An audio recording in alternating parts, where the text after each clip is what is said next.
Friends இன்றைக்கி மயிலக்காய் சமையல் பாருங்கள். ஒரு பாக்கெட் காளான் எடுத்து வச்சிருக்கோம். 2 பேருக்கு செய்கிற அளவுக்கு காளான் ஒரு பாக்கெட். வீட்டில் இந்த சாப்பாடு அரிசி எடுத்து வச்சிருக்கோம். ஒரு கை புதினா கொத்தமல்லி எடுத்து வச்சிருக்கோம். தக்காளி பழம் ஒரு 300 கிராம் எடுத்து வச்சிருக்கோம். பெரிய வெங்காயம் ஒரு 200 கிராம் எடுத்து வச்சிருக்கோம். பச்சை மிளகாய் 4 எடுத்து வச்சிருக்கோம். இப்போ கட் பண்ணிட்டு பார்க்கலாம். பாருங்கள், தேசாவில் தான் பிரியாணி காளான் பிரியாணி செய்ய போகிறோம். தக்காளி வெங்காயம் எல்லாம் கட் பண்ணி எடுத்து வச்சிட்டோம். பட்டை கிராம்பு சோம்பு எல்லாம் எடுத்து வச்சிருக்கோம்.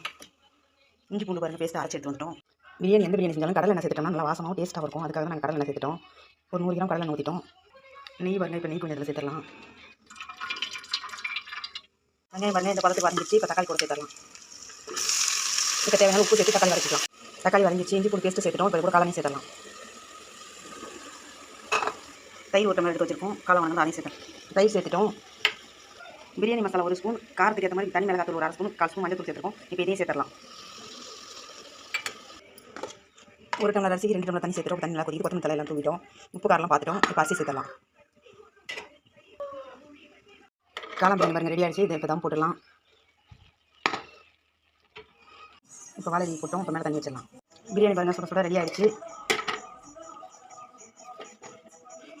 இந்த மாதிரி சாப்பாடு சட்டியில் செஞ்சால் இன்னும் டேஸ்ட்டாக இருக்கும்.